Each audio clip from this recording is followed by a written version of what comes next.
Oi! Estamos aqui mais uma vez com o nosso podcast Papo em Mente com Camila Dantas, Paula Silvestre e Eduarda Queiroz. E hoje, dando sequência ao filme Encanto, vamos conversar sobre a personagem Abuela. E temos novamente conosco Márcia Candelária. Olá, meninas. Obrigada pelo convite, né? A gente já vem travando aí uma discussão bem interessante sobre o filme Encanto, né? Falando primeiro sobre a questão familiar, o sistema familiar, né? E as suas relações com os membros. E vamos então nos deter um pouquinho para o personagem da Abuela, né? Falar um pouquinho sobre ela, sobre essa avó, né? Que ocupa esse lugar de uma função matriarcal, porque ela congrega em si, né, funções de manter essa família unida, mas a custo de quê, né? E diga aí, e de onde veio isso, né?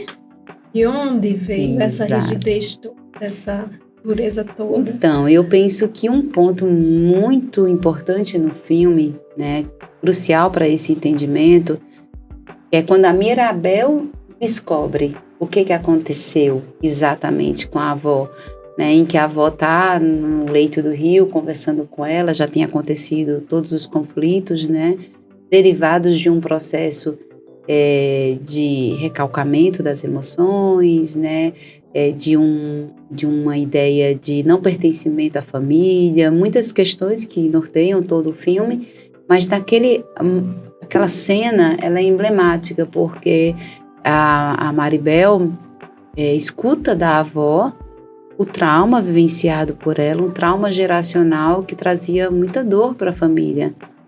Então, todo esse aspecto, né, da avó, rigidez e um nível de exigência muito alto em relação aos membros, vem desse contexto traumático, que ela transmite para gerações futuras.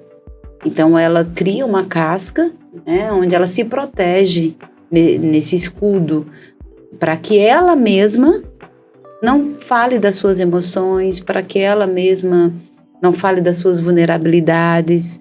Então, a Maribel escuta ela e diz, nossa, vó, você passou por tudo isso, agora eu lhe entendo. Então, Maribel não, Mirabel, né? Mirabel, né? Eu estava divagando aqui, pensando na Abuela. E pensando assim, que de fato, o que muitas vezes me faz pensar um personagem como o dela, né? A gente fala na atualidade de mães narcisistas.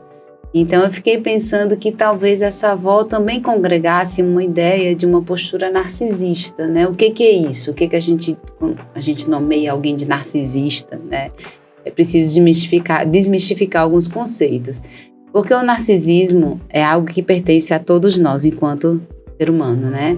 Pelo menos pelo olhar da psicanálise. Essa exaltação de si mesmo, essa busca de uma melhor imagem ou ideia de si, né? Não só pelo viés do que é belo e tudo, mas um centramento em si. Então, esse narcisismo, ele é algo que é próprio da natureza humana.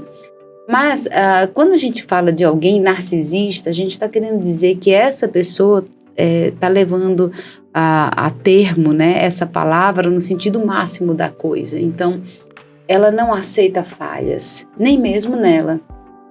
Então, ela não quer reconhecer a vulnerabilidade nem nela. Tem aquela outra cena em que ela está falando com a vela, que ela se comunica com o companheiro. Acho importante a gente ressaltar isso. E qual é a história dela quando começa a ser contada por esse olhar de Mirabel? É esse olhar, né, de alguém que amou. Isso, é uma história leve, né? De alguém que se casou por amor, que teve filhos, né, e que estava vivendo o início de uma vida planejada, desejada, né, leve, né, uma mulher bonita, com um casal jovem, e ali tem o acontecimento trágico. E mas eles têm 3 filhos, né? Sim. E que ela conta a gravidez, aparece ela contando, não grávida só de um, mas de 3. E ele, então aquela alegria, filhos que foram planejados, importante a gente falar disso também, planejados e desejados, porque nem todos os filhos nascem nessa conjuntura. Alguns não são planejados, mas são desejados, e outros nem desejados nem planejados. Não é o caso em questão, ela realmente queria aqueles filhos, mas a tragédia que acontece com esse processo migratório é que ela perde o companheiro numa luta, numa guerra, e ele morre. A partir dali, esse trauma geracional vai sendo transmitido para os filhos, para os netos. Então, a partir dali, ela ocupa uma outra posição na família, onde ela silencia suas emoções, porque ela acredita que ela precisa ser essa que suporta tudo, essa que vai erguer a família, talvez se ela tivesse um companheiro que ela pudesse dividir as dores da existência, alguém que ela pudesse se apoiar, mas não, a própria comunidade precisa dela também. E é um papel muito pesado, né? Sim. Para uma pessoa, ainda mais para uma mulher. Exatamente. Sozinha, ter que sustentar, emocionalmente e ali estruturalmente uma família e uma vila. Exatamente. Então não é à toa que ela vai ocupando esse lugar, de uma rigidez e de um luto, um luto que se estende por muito tempo na vida dela, porque ela ainda conversa com o marido como se ele estivesse ali. Pedro, as pessoas não podem saber o quão vulnerável é a nossa família. Olha só, ali já fala do sintoma dela, que é o quê? Não deixar transparecer a vulnerabilidade dela enquanto pessoa, enquanto ser humano que todos temos, Então ela vai perfeição, Isso, e ela vai incutindo isso na cabeça dos seus membros familiares. Vocês não podem, Então, o que ela faz com as pessoas que não se adequam a esse ideal que ela construiu, esse ideal narcísico de perfeição, de ter o dom e de fazer função na família? Ela exclui. E esses membros ficam tentando ter esse sentimento de pertencimento. Eu acredito que todos nós precisamos ter para com a nossa família. As pessoas que passam por um sentimento de não pertencimento à família são pessoas que sofrem muito. E muitas vezes esse não pertencimento vem apontado o dedo por alguém de fora. E diz, mas você não é bom o suficiente. Então, ela faz isso com a família dela. Ela exclui o filho, o Bruno, e ela exclui a Mirabel da foto da família. Sim, exatamente. É tão interessante que quando a gente começa a assistir um filme, a gente trata agora como vilã, Não, ela é a vilã do filme e tal. E quando você vai entendendo, não é bem assim. Tem uma história por trás. Até porque esse conceito de vilã nos distancia, Não, o vilão é o outro.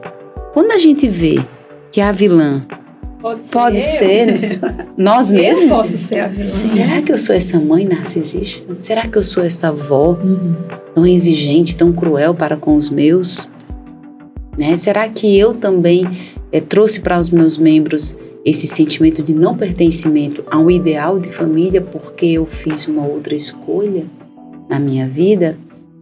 As pessoas ali não podiam fazer escolhas diferentes das quais elas estavam predestinadas a fazerem. Os lugares já estavam dados, determinados. Olha que pressão, olha que peso, Olha que carga para essa família. E ela de manter todo mundo ali. Exatamente. Não podia ter nenhum tipo de desvio. Então, olha também o quanto de entrega existe da parte dela, em relação aos membros daquela família. Ela viveu para isso, Márcia? Ela viveu para essa família. Ela não reconstruiu, que a gente estava conversando nos bastidores, Ela não reconstruiu a vida dela. Não, ela viveu para a família, em manter a família, Exato. Eu achei curioso essa questão voltando para a foto, ali na hora que a Mirabel ela não tá na foto.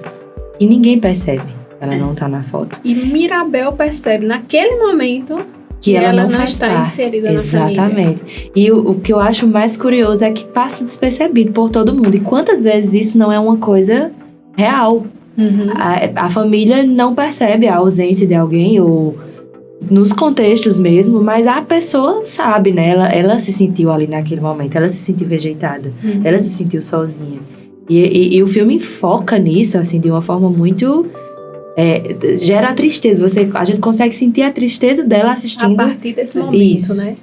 Isso, e por isso que a Abuela vai ficando nesse papel, né, de ser uma personagem má. Isso. Porque a gente vai entendendo que ela reforça esse sentimento de tristeza na Mirabel. Isso. Então, não é só por ela ser assim, mas é o que ela faz com um dos seus membros. E a avó, né? a gente entende muito como aquela que acolhe, né? E nesse momento ela não acolhe a neta.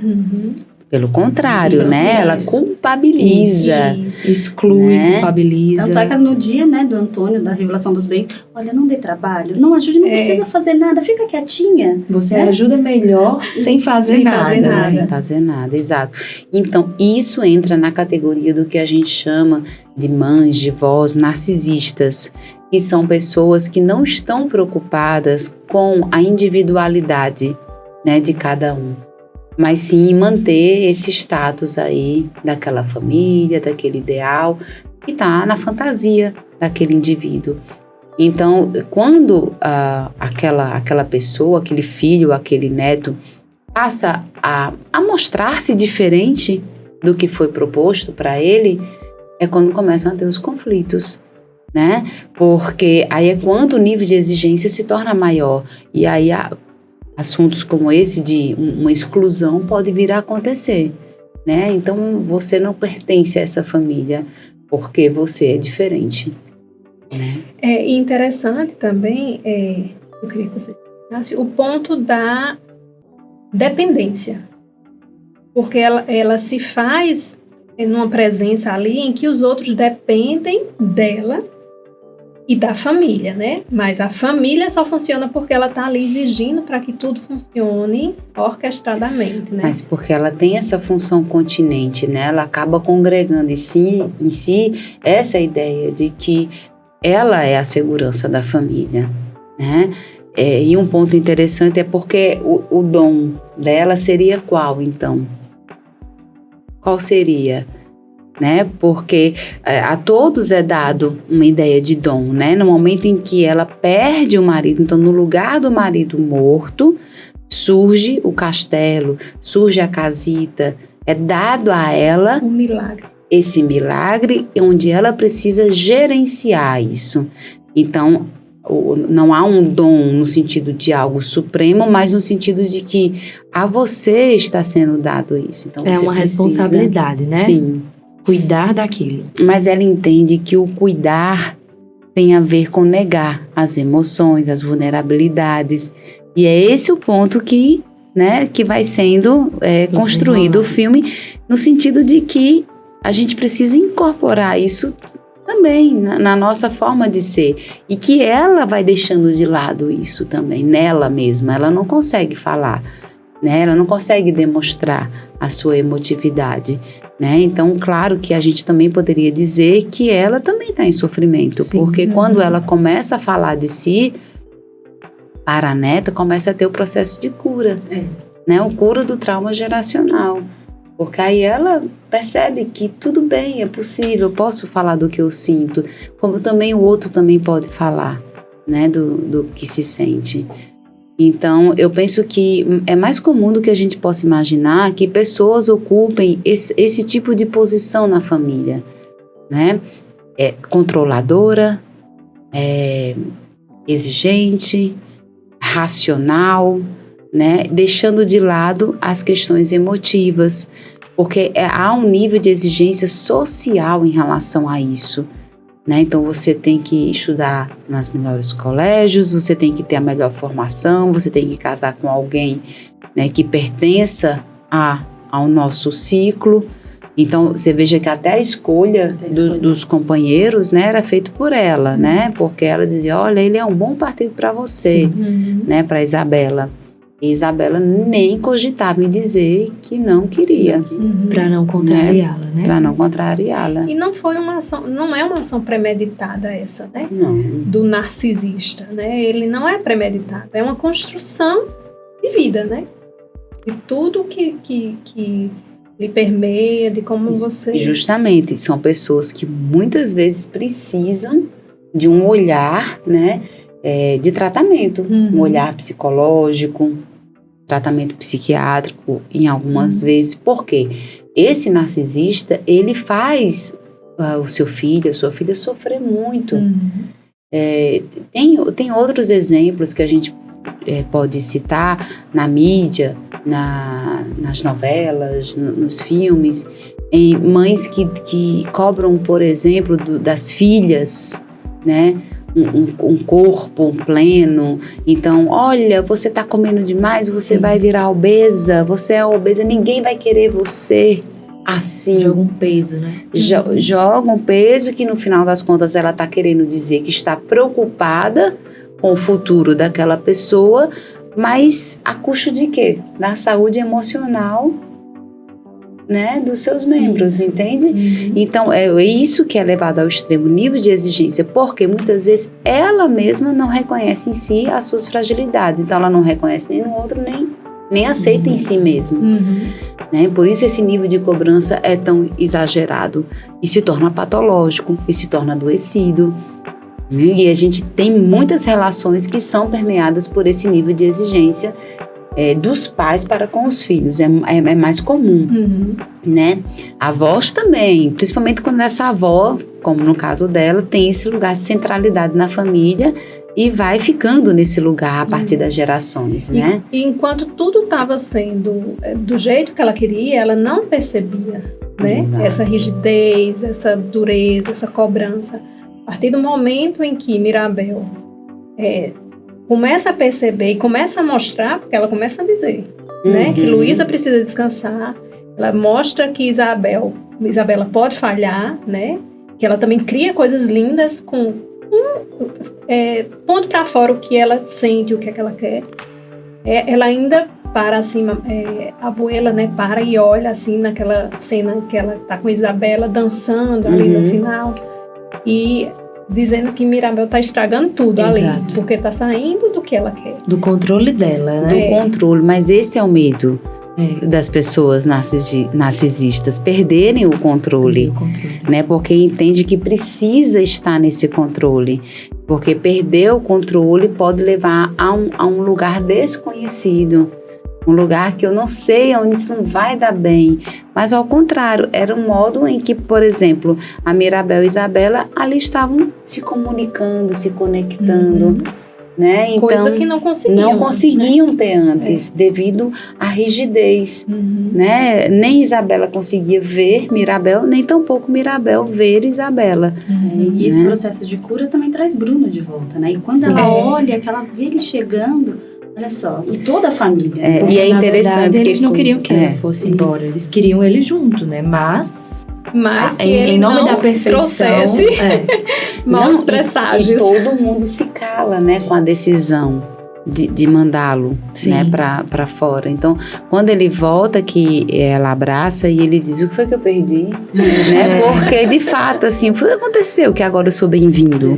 E que as irmãs vêm e abraçam ele e diz, não, precisamos falar do Bruno, né? O Bruno está aqui. Então, precisamos falar dos nossos, precisamos falar das nossas emoções, das nossas dificuldades, porque é isso que uma família faz, né? A família cuida dos seus membros, né? Trazendo questões que sejam difíceis, questões que sejam felizes, mas que ela cuida dos seus membros no sentido de uma proteção também para as fragilidades, né? Quando você fala disso, você também está falando, né, de si. Então, é uma das funções que a família tem. Aí, quando tudo sai do controle dela, né? Que ela perde tudo, né? A casita cai, né?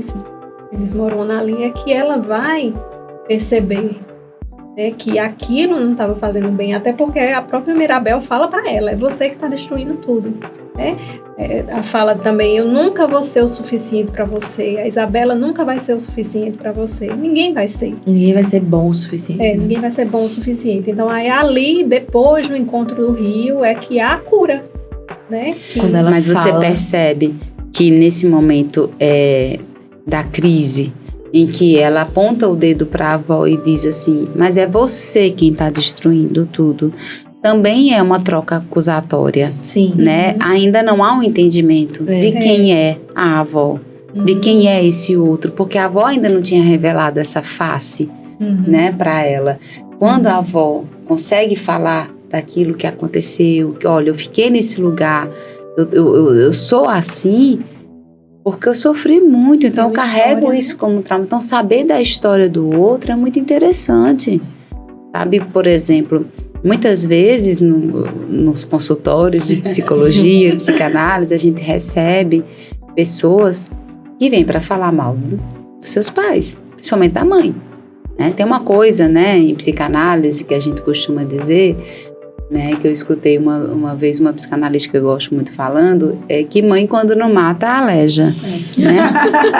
O que isso quer dizer? Mas gente, que coisa. Não, é porque a mãe, ela transmite muitas coisas, né, dela em relação aos filhos, ela projeta nesses filhos e ela espera, ela cria expectativas para com aquele filho. Por que a Mirabel escapa? Porque sobre ela não foi criada expectativas, quase não foram, até a parte da passagem da porta, né? Ali pronto, então ela conseguia ser ela mesma. Porque as expectativas em função do que ela deveria ou poderia ser, foram quebradas. Então já foi frustrada ali, o narcisismo já foi quebrado ali. E os pais, e principalmente a figura materna, faz essa projeção narcísica. Há um filho ideal, é imaginariamente construído na mente, né, das mães, em sua maioria. E esse filho ideal vai ser confrontado com o filho real, né? O filho que chora, o filho que não dorme na hora que é para dormir, lá desde bebê. Que não faz do jeito que você quer que faça. E a gente vai vendo mães desesperadas ali com a mão na cabeça, porque não tem esse controle absoluto sobre o outro. Não tem mesmo. Né? E aí é onde pode ter o adoecimento, tanto da criança quanto da mãe, nessa tentativa de controle total. Então, quando esse adulto chega, por exemplo, no consultório para falar da mãe que teve um processo, vamos dizer assim, de cura traumática, que a gente sabe que essa ideia de cura é bastante relativa em psicologia, né? Porque é possível curar-se de si mesmo, né? Na verdade, a gente consegue ter esse melhor entendimento, né, sobre as nossas questões, sobre a nossa história. Ressignificar, né, reescrever uma história no sentido de que ela não foi bem assim. Então, é se conectar com esse pai, essa mãe que nós tivemos e dizer, poxa, é assim, né, ele fez ou ela fez o melhor que poderia, deixou marcas. Me marcou, a gente não pode dizer que a abuela não marcou a família dela, né? Tá lá. Não é assim, agora tá todo mundo bem. O filme faz parecer que agora tá todo mundo bem. Não, agora é que a história daquela família começa, né? Vamos agora. Tem talvez que ter o 2, hein? Talvez até tenha o 2, né? Então, com as suas imperfeições, com as suas questões, ali as coisas vão aparecendo. Então, é isso, é entender que, essa mãe, esse pai, mesmo deixando marcas, cumpriu a sua função, né? O que eu posso entender da minha relação com a minha mãe, o que eu posso entender da minha relação com o meu pai? E aí, cada um daqueles membros ali vão fazer isso em relação à abuela, né? Vão entender que ela, você foi o melhor que você poderia. Se eu sou o que eu sou hoje, eu devo também a você. Né? Então há também um reconhecimento em relação ao papel dela, né? Que a gente não pode colocá-la só no papel de vilã e entender muda até a nossa visão, né? No final ali. Isso. Até porque para a gente praticar a resiliência temos que ter os percalços da vida, né? Para sermos quem nós somos hoje, né? A gente não é construído forte tendo uma vida muito leve. Isso. Você é forte também passando pelos problemas, passando pelas dificuldades da vida, né? Exato. E muitas vezes não precisa ser uma dificuldade tão extrema do ponto de vista do entendimento de um outro. A própria existência humana, ela já traz características dessa natureza. Se separar desse outro é bem difícil. né? Porque a gente nasce muito colado ali, naquilo que o outro quer e espera de nós. Então, ela fez muito isso com seus membros, né? Você veja que tá todo mundo ali muito voltado para ela, né? O olhar muito voltado para ela. E então, quando o outro começa a se reconhecer para além daquilo que ela projeta sobre cada um, né? É que esse processo de individualização, né, de diferenciação em relação ao outro passa a ser permitido, né?